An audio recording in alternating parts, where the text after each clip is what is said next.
Hello and good day. And so this is my review on this back organizer that you see over here. And I do want to thank them for actually gifting this to me.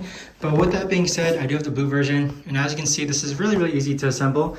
It simply just comes with these 4 hooks here that you see on top attached. And then you also have these stretchable mesh pockets. And this is where it really comes in handy, okay? So this is kind of prompted to actually have like stuffed animals within it and such, but I plan on putting clothes, okay, like putting miscellaneous clothes, accessories, usually my winter stuff to actually hang behind my door.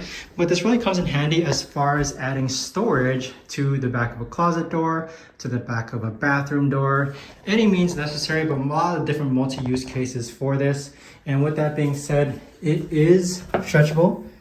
Okay, stretchable to the sense that you could really pack some really big things here. And one thing I was looking out for is that the parts where the actual prongs hang into, it is engraved with metal, okay? So it's not gonna rip through the fabric over time. And that's what I really like about it, in which this does seem like a pretty well high quality made back door closet organizer. With that being said, I've had no problems with it whatsoever.